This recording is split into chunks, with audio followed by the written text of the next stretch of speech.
네, 저희 한둥지팀 미래를 항해하는 청년 회기사들이란 제목으로 발표 시작하겠습니다. 네. 먼저 발표를 시작하기에 앞서 저희 팀 소개부터 하고 시작하겠습니다. 저희 한둥지 팀은 지속가능한 회기 발전을 위해 협력하는 보금자리 역할을 하자라는 뜻으로 이루어진 팀입니다. 저희 미래의 회기사를 꿈을 가진 대학생들이 모여 한둥 청년 회기사들이 지속가능한 회기 전승을 위한 방안과 노력들을 제시하고자 하니 잘 부탁드리겠습니다. 우선 본론에 앞서 저희가 이러한 제안을 하게 된 배경과 목적에 대해 말씀드리겠습니다. 현재 분석 결과 지속적으로 국적 승선 회기사 수가 감소하고 있으며 또한 청년 회기사들이 승선 기피 현상이 일어나고 있습니다. 이러한 문제점을 바탕으로 청년 회기사의 장기 승선을 위한 6가지 방안을 제시하여 청년 회기사가 더욱더 장기 승선할 수 있는 회기 전승에 기여하는 것이 저희의 목표입니다. 저희의 목차입니다. 첫 번째, 우리가 해양대학교를 선택했던 이유. 두 번째, 그런데 바다를 떠나는 청년 회기사들. 세 번째, 미래의 청년 회기사를 위한 정책적 제안. 마지막 네 번째, 제안 요약으로 마무리하겠습니다. 첫 번째, 우리들이 해양대학교를 선택했던 이유입니다. 첫 번째입니다. 높은 급여입니다. 항해사 기관사는 다른 직업군에 비해 상대적으로 높은 급여를 받을 수 있습니다. 또한 두 번째로는 장기간의 휴가입니다. 하선 후 육지에 돌아와 저희들은 비교적 긴 시간 휴가를 보내게 되는데 회기사들은 이 시간대 여행을 하거나 혹은 자기 개발의 시간을 이용해 육상직에 비해 상대적으로 유연한 생활 방식을 누릴 수 있습니다. 세 번째로는 국제적 경험입니다. 저희는 다양한 국가의 항구를 방문하며 많은 사람들과 교류를 하고 국제적 경험을 쌓을 수 있습니다. 마지막 네 번째로는 우수한 취업 기회입니다. 저희 해양대학교 졸업생들은 졸업과 동시에 취업을 하게 되며 또한 이러한 승선 경력을 바탕으로 다른 동종업계에 재취업이 가능한 부분입니다. 그런데 바다를 떠나는 청년 회기사들이라는 두 번째 제표입니다. 2023년 취업 회기사의 승무 경력별 승선 현황에 대해 보시겠습니다. 우선 첫 번째 15년 이상 승선하신 회기사분들이 약 50%를 차지하고 있으며 두 번째로는 5년 미만의 회기사가 약 20%를 차지하고 있고 또한 5년 이상 그리고 15년 미만의 회기사가 약 30%를 차지하고 있습니다. 이는 15년 이상 회기사가 고령화가 되셔서 은퇴를 하셨을 때 이 빈자리를 채울 국적 회기사 수가 부족함을 의미합니다. 그 다음 회기사들의 이직률 현황입니다. 1급 항해사, 1급 기관사, 2급 항해사, 2급 기관사에 비해 3급, 4급 항해사 기관사들의 이직률이 상대적으로 높습니다. 이는 여러 가지 요인들로 인하여 청년 회기사들이 직업에 대한 만족도가 낮고 결과적으로 이직을 고려하고 있고 또한 이직에 성공한 모습을 볼 수 있습니다. 저희가 왜 이런 이직을 꿈꾸게 되는지 말씀을 드리겠습니다. 우선 첫 번째, 육상직과 주니어사 간의 임금을 비교해봤습니다. 육상직의 경우 연수가 거듭나면서 점점 임금은 증가하고 또한 근로시간은 감소하고 있는 모습을 볼 수 있지만 주니어 사관의 경우 임금은 증가하지만 이 임금이 육상직과 비교했을 때 큰 차이가 나지 않는 모습, 100만 원 이상의 차이가 나지 않는 모습을 볼 수 있습니다. 두 번째로는 휴가일수 비교입니다. 육상직의 경우 연차 유급 휴가, 주말 및 공휴일 휴가를 합하여 총 연간 135일에서 약 145일을 쉬게 됩니다. 하지만 해상직의 경우 올해 기준으로 8개월 승선 후 4개월 휴가를 한다 가정을 했을 때 연간 120일밖에 쉬지 못합니다. 이는 회기사의 업무 강도 또는 업무 환경에 비해서 더 많은 육상직에 비해 더 많은 휴가일수를 제공받아야 하지만 그러지 못하고 있는 실정을 나타내고 있습니다. 그 다음은 높은 노동 강도로 인해 발생하는 해상산업재해입니다. 저희가 육상직과 해상직의 산업재해를 비교해봤습니다. 육상직의 경우 약 0.66%, 해상직의 경우 약 10.34%로 약 15.7배 이상 높은 것을 볼 수 있습니다. 이는 해상에서의 과도한 업무와 이러한 피로도로 인해서 사고가 유발되기도 하고 또한 해상 근무 특성상 재빠른 의료 처치가 불가능하여 사고가 더욱더 커지는 것을 볼 수 있습니다. 다음입니다. 선내 인간관계 갈등으로 인하여 고통받는 회기사들입니다. 많은 회기사들이 장기 승선을 희망하고 장기 승선을 꿈꾸고 승선을 하게 됩니다. 하지만 배에서 만난 상급자 혹은 다른 분들에 의하여 선내 괴롭힘을 당하거나 인간관계 갈등으로 인하여 빠른 시일 내에 하선을 희망하고 또한 실제로 하선하는 모습을 볼 수 있습니다.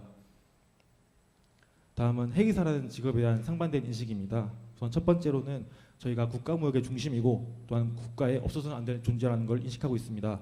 하지만 일반 국민들에게 정작 저희는 회기사라는 직업이 무엇인지 어떤 일을 하는지 인지도가 높지 않으며 또한 전문 지식과 기술이 요구되는 직업임에도 그 중요성이 제대로 알려지지 않고 있습니다.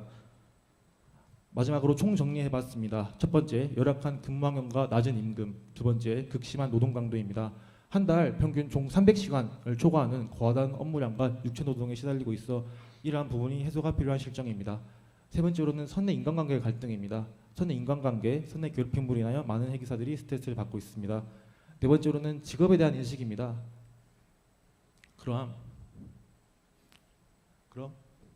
이러한 미래 청년 회계사들을 위한 6가지 제안을 가져와 봤습니다. 우선 첫 번째, 항해사 오프데이 제도 추진입니다.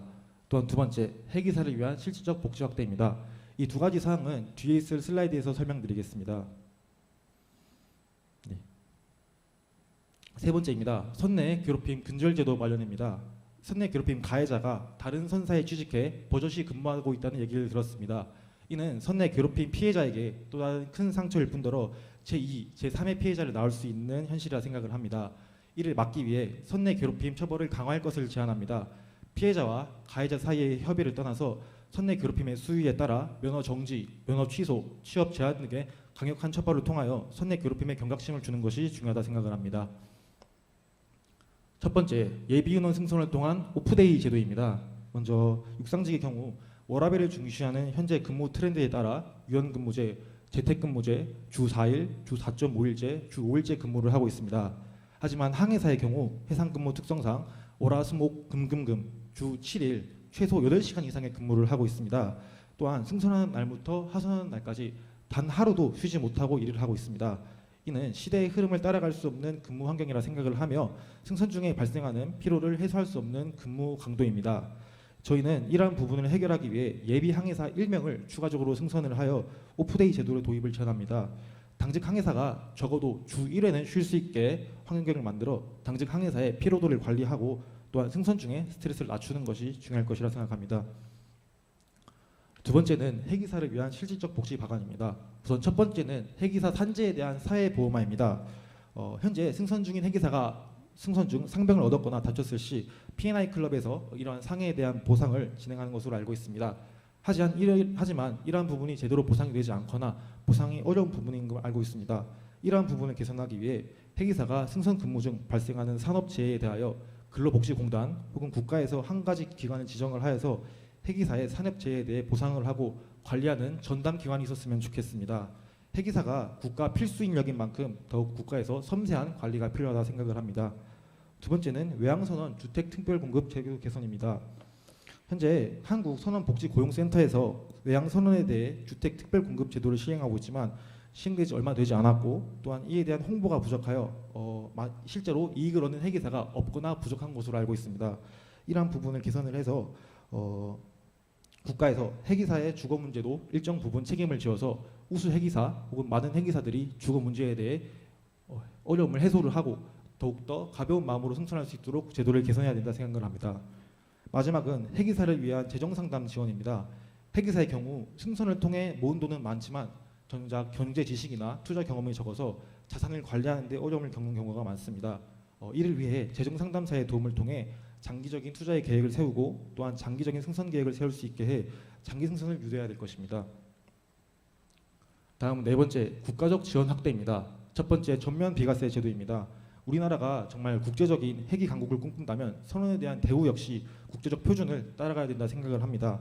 영국의 경우 183일 이상 승선 시 근로소득에 대해 전면 비과세를 시행하고 있으며 대부분의 해기 강국에서도 이러한 제도를 시행하고 있습니다. 우리나라도 발맞춰 승선 시 근로소득에 대해 전면 비과세가 시행되어야 된다 생각합니다. 두 번째로는 선원연금 제도입니다. 현재 그리스에서는 약 15년 이상 또한 20년 이상 장기 승선한 해기사들에 대해서 선원연금 제도가 시행되고 있습니다. 이는 초급 해기사, 승연 해기사들의 장기 승선 의욕을 증가시키고 있으며 또한 해기사들의 노후까지 보장을 해줌으로써 국가가 선원에 대해 책임을 지고 있다는 모습을 보여주고 있습니다. 마지막 세 번째는 청년 해기사 임대주택 지원입니다. 현재 청년 해기사들이 실제 승선 이후 짧은 휴가 기간을 가지면서 이 휴가 기간 중 머물 수 있는 곳이 한정되고 제한되어 어려움을 겪는 경우가 많습니다. 이러한 청년 해기사들을 위해서 임대주택을 지원을 해서 많은 해기사들이 휴가 중 거주 문제를 해결할 수 있으면 좋겠습니다. 또한 다섯 번째, 해기사 홍보 및 인식 개선입니다. 이 부분은 뒤에 슬라이드에서 설명드리겠습니다. 마지막 여섯 번째, 해기기관 교육 혁신입니다. 학생 중심 수요자 중심 교육을 확대를 할 것이고 또한 해양대의 구시대적 문화 제도를 개선이 필요할 것입니다.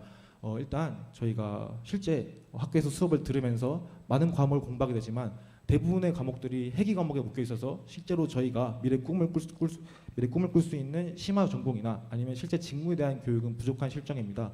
이러한 부분에 제도를 개선을 해서 학생들이 원하는 교육을 받을 수 있도록 하는 것이 중요할 것 같습니다. 다음은 인식 개선 문제입니다. 많은 국민분들께서 의사, 판사, 변호사 혹은 항공기 조종사들에 대해 직업에 대해 이해를 하고 있고 좋은 직업임을 알고 있지만 정작 회계사의 경우 저희가 무슨 역할을 하는지 모르고 회계사의 이름조차 들어보지 못한 경우가 많습니다. 하지만 이러한 부분을 개선하기 위해 다양한 매체를 통해 회계사라는 부분의 직업의 인식을 높이고 회계사가 국가에 꼭 필요한 존재임을 인식하는 것이 중요하겠습니다. 갖고 온 예가 태양의 후예입니다. 실제 태양의 후예 방영이 된 이후 특정 부사관 모집률이 약 3.3%에서 3.3에서 5 정도로 올랐고 실제 군과 특전사에 대한 인식이 좋아진 것으로 알고 있습니다. 마지막 제안 요약입니다. 먼저 첫 번째, 학교에는 회사대학의 구시대적 관행을 개선하고 또한 학생 중심의 교육 과정을 마련할 것을 요구하며 두 번째, 선사에는 항해사 오프데이 제도 그리고 실질적 복지 확대를 해서 회계사들이 건강하게 생산할 수 있게끔 해야 될 것입니다. 마지막 세 번째, 사회에는 선내 괴롭힘 처벌 강화 법규를 마련하고 또한 회계사 홍보 및 인식 개선, 마지막으로는 국가적 지원 확대가 필요할 것이라고 생각합니다. 들어주셔서 감사합니다. 네, 수고하셨습니다. 질문 시간 받겠습니다. 오, 많이 소리 들었는데요. 이번에 이쪽에 소남, 어느 분이 맨 앞에. 네, 오션폴리텍 이머전시 팀입니다. 네, 한둥지 팀 그 발표 잘 들었습니다. 그 오프데이 항해사 오프데이 제도에 대해서 질문이 있습니다.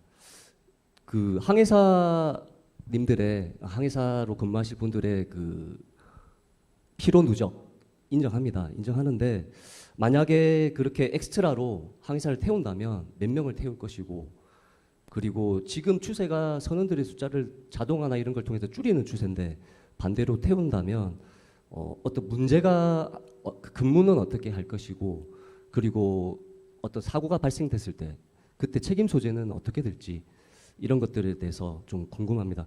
저희도 조사를 해서 진급을 하게 됐을 때 그때 오버랩 제도에 대해서도 저희도 현직 근무하시고 계시는 항해사나 그 기관사분한테 많이 얘기를 했는데 이때 책임 소재나 이런 거에 대한 어떤 얘기가 많이 있어서 궁금해서 한번 말씀드렸습니다. 이상입니다.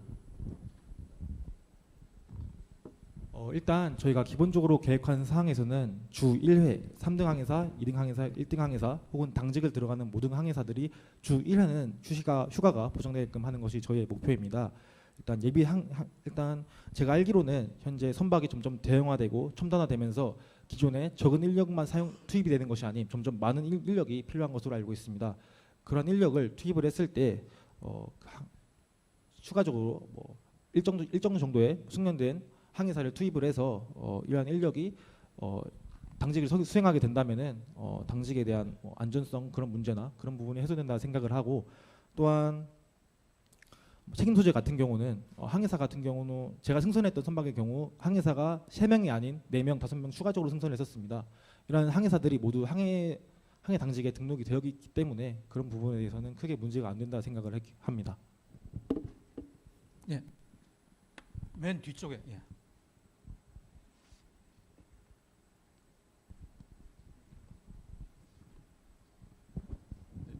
부산해 사고 사역진 팀입니다. 혹시 항해사 오프데이 관련해서 그 예비 항해사를 추가 승선시킨다고 하는데 회사 차원에서 인력 관리 문제랑 이런 급여에 관한 인건비 문제는 혹시 어떻게 해결하실 계획입니까?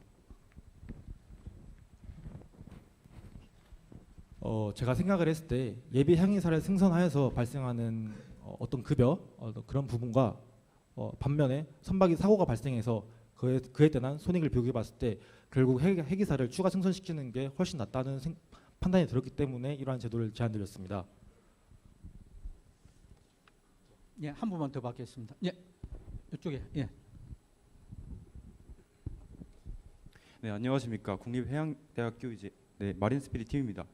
발표 잘 들었습니다. 그 선언 전면 비과세 그리고 선원연금제도 그리고 청년회기사 임대주택 지원이라고 하셨는데 이러한 어떤 혜택적인 부분은 이제 정부 차원에서 지원을 하게 될 텐데 만약에 이러한 혜택을 선원에게 지우게 된다면 정부의 부담이 가중될 수 있고 예를 들어서 이제 정부의 예산에 제한될 경우 이러한 어떤 혜택들이 실현 불가능할 수 있을 거라 생각하는 이에 대해 어떻게 생각하시는지 궁금합니다.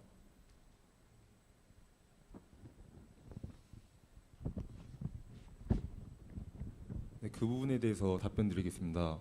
일단 비과세의 경우에는 지금 그리스뿐만 아니라 뭐 싱가포르 같은 여러 나라에서도 이미 시행되고 있는 제도이고요. 그 이유는 아마 해기사라는 직업 자체가 국가에 꼭 없어서는 안 될 필요한 존재이기 때문에 국가에서 이 정도의 투자를 한다고 생각합니다. 마찬가지로 저희 나라도 해기사라는 직업은 없어서는 안 될 직업이기 때문에 이러한 국가의 지원을 통해서 해기사가 장기 승선을 하고 더 많은 해기사들이 유입이 될 수 있다면 충분히 투자할 만한 가치가 있다고 생각합니다.